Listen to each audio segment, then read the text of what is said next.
అలా ఆ రోజు మామూలు రచ్చవలేదండి బాబో. దాంతో ఇంట్లో కొన్ని రోజులు ఇంగ్లీష్ ప్రాక్టీస్కి బ్రేక్లేసి బళ్ళోనూ అలాగే ఊళ్ళో వాళ్ళ మీద ప్రయోగిద్దామని నిర్ణయించుకున్నాను.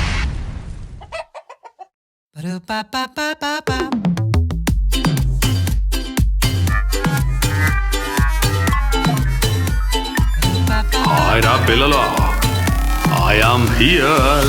సైంటిస్ట్ సారంగం కావాలి నీ సాయం. ఓ బుడ్డి సారంగం తిరిగొచ్చే మా కోసం.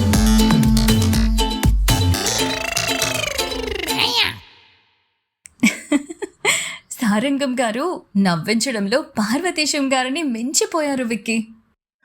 నిజమే ప్రియా, అంకుల్ పరిచయం చాలా ఫన్నీగా ఉంది, ఇంట్రెస్టింగ్ గా కూడా ఉన్నారు. త్వరగా టేప్ టు పెట్టు. ఇదిగో ఇప్పుడే పెడుతున్నా. ఆ తర్వాత ఏమైంది సారంగం? దెబ్బకి ఇంగ్లీష్ కి టాటా చెప్పేసి ఉంటావే. అవును పార్వతీశం, ముళ్ళ కంచెలో మేక తలకాయ ఇరుక్కున్నట్టు అయిపోయింది నా పరిస్థితి. ఇంట్లో మాత్రం ఇంగ్లీష్ వాడకూడదని కంకణం కట్టేసుకున్నాను. కానీ నేర్చుకోవడం అయితే ఆపలేదు. ఇంగ్లీష్ మాస్టర్ ముక్కుపిండి మరీ జ్ఞానాన్ని వసూలు చేసుకునే పనిలో పడ్డాను. అలా ఒకరోజు బడిలో పిల్లలకి పాఠాలు చెప్తుంటే హెడ్ మాస్టర్ గారు నన్ను తన రూమ్కి రమ్మని పిలిచారు. ఉన్నట్టుండే ఆయన పిలుపు వినేసరికి నాకు భయం పట్టేసుకుందండి. అందుకు 2 కారణాలు. నన్ను తెలుగు టీచర్ నుండి సైన్స్ టీచర్గా మార్చమని ఎంత మొత్తుకుంటున్నా వినకపోవడంతో కోపం వచ్చి మూకుళ్ళో 3 కూరలంటే తాంబూలం, మన హెడ్ మాస్టర్ వానలో పడ్డ అప్పడం అని కామెడీ నినాదాన్ని పిల్లలకు నేర్పించానులేండి. అది ఆయన చెవిని పడిందా అని అనుమానం. ఇక రెండోదే, నేను చేసే ప్రయోగాలు చూసి పిల్లలు వాళ్ళ ఇంట్లో ప్రయోగించడం, అవి విఫలమై వాళ్ళ తల్లిదండ్రులు స్కూల్కొచ్చి నానా రచ్చ చేయడం అలవాటైపోయింది. అలా భయపడుతూ ఆయన గదికి వెళ్ళి నాకు హై వోల్టేజ్ ప్లగ్లో వేలు పెట్టినా కొట్టనంత గట్టి షాక్ కొట్టిందండే. అందుకు కారణం ఏమై ఉంటుందా అనుకుంటున్నారా? వినేయండి మరి. రావయ్యా సారంగం, కూర్చొని టేబుల్ మీద ఉండే కవర్ ఏంటో చూడు. చూస్తుంటే లెటర్లా ఉంది. వామ్మో, మొత్తం ఇంగ్లీష్లోనే ఉంది. ఇప్పుడిప్పుడే ఇంగ్లీష్ నేర్చుకుంటున్న నాకు ఇంత ఎలా అర్థమై చేస్తుంది చెప్పండి? కొంపదీసి నన్ను సస్పెండ్ చేస్తున్నారా? టీచర్ ఉద్యోగం ఓడదీసి స్కూల్ నుంచి పంపించేస్తున్నారా? ఇక చచ్చినా మీ మీద అలాంటి కామెడీ నినాదాలు పిల్లలకు నేర్పించను. కావాలంటే చచ్చి మీ కడుపును పడతా. దయచేసి అంత పని మాత్రం చేయకండి బాబోయ్. లెటర్ కనిపిస్తే సస్పెన్షనేనా? అయినా పిల్లలతో నినాదాలు ఏమిటి సారంగం? రోజు రోజుకి నీకు పిచ్చి ఎక్కువైపోతుంది సారంగం. విషయం ఏంటో చెప్తాను, శ్రద్ధగా విను. క్రితం నెల మన స్కూల్లో ఫంక్షన్ చేసినప్పుడు పిల్లలు మహాభారతం నాటకం వేస్తున్న సమయంలో అగ్ని ప్రమాదం జరిగింది. పిల్లల్ని కాపాడటానికి ఎవరూ ముందుకు రాని సమయంలో నువ్వు ధైర్యంగా ముందుకొచ్చి వాళ్ళ ప్రాణాలు కాపాడావు. పాండవుల్ని నడిపించడానికి కృష్ణుడు వచ్చాడని చదువుకున్నా కానీ ఆ రోజు పిల్లల ప్రాణాలు కాపాడిన నువ్వు నాకు కృష్ణుడిలా కనిపించావు సారంగం. ఏంటినా ఓవర్ రియాక్షన్ అయిపోతున్నాడు? అంటే సార్, ఇప్పుడు నాకు సన్మానం లాంటిదేమైనా ఏర్పాటు చేస్తున్నారా? అబ్బా, చెప్పేది పూర్తిగా విను సారంగం. ఆ రోజు నిప్పు త్వరగా అంటుకోకుండా నీ ఒంటికి ఫ్లేమ్ రిటార్డెంట్ పౌడర్ రాసుకున్నావని, ఆ ఎక్స్పెరిమెంటు ప్రథమ దశలో ఉన్నా గాని సాహసం చేసి పిల్లల్ని కాపాడావని ఆనందంతో నువ్వు రాసుకున్న డైరీ, అలాగే ఎక్స్పెరిమెంటు డీటెయిల్స్ నా కంటబడ్డాయి. నేను నీకు చెప్పకుండా వాటిని మద్రాస్ సైన్స్ ఎక్స్పోకి పంపించాను. అది వాళ్ళకి నచ్చి ఆ సైన్స్ ఎక్స్పోలో నీ ప్రయోగాన్ని ప్రదర్శించమని అవకాశం ఇస్తూ నిన్ను మద్రాసు రమ్మని ఇదిగో ఈ లెటర్ కూడా రాశారు. సార్, ఏం మాట్లాడుతున్నారండి మీరు?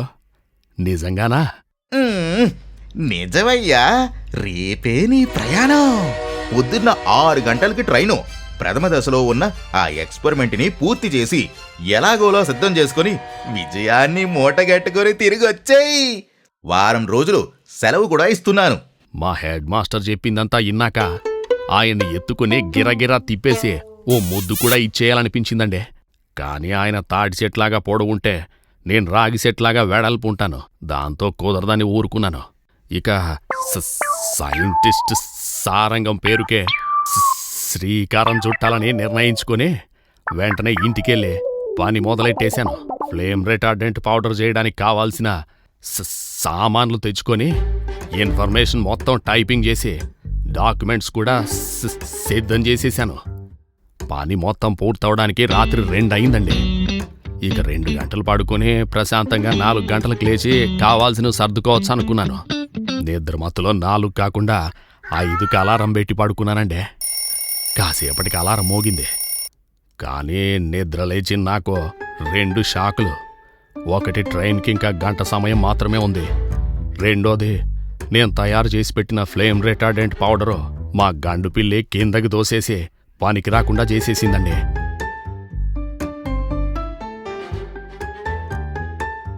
వ్యాధికి మందు ఉంటుంది కానీ వీధికి మందు ఉండదు కదండి. అలాంటిది నా తలరాత. అయినా ఏమైంది ప్రియా?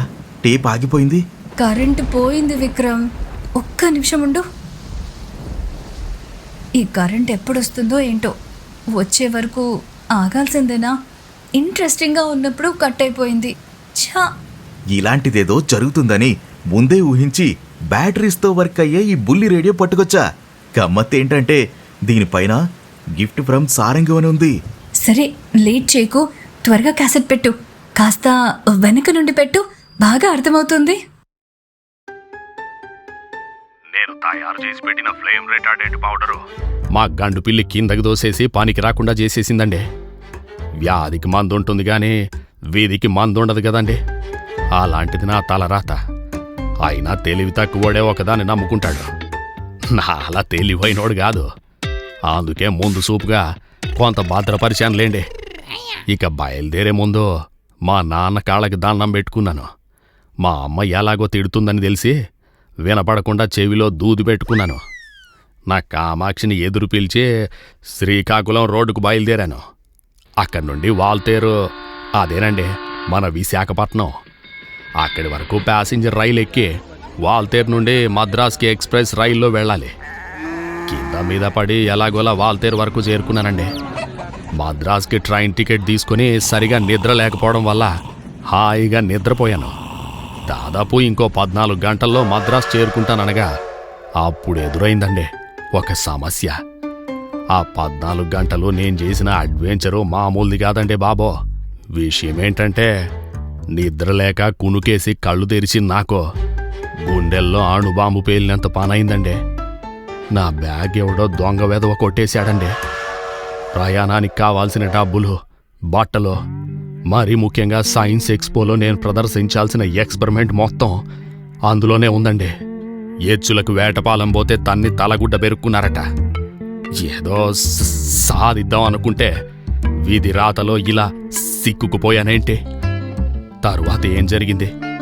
ఓ బుల్లి మిరుగురు పురుగు నా బ్యాగ్ కనిపెట్టడానికి ఎలా సహాయం చేసింది. బోలెడని విషయాలున్నాయండి బాబో. అన్నట్టు చూడమేనా, కాస్త దిల్వాలా ఎఫ్ఎం ఛానల్ని దీవించి ఆ సబ్స్క్రైబ్ బటన్ అట్టా నొక్కేసిపోండి. ఉంటా మరి. మిగిలిన విషయాలు తర్వాతి టేప్లో తెలుసుకుందాం.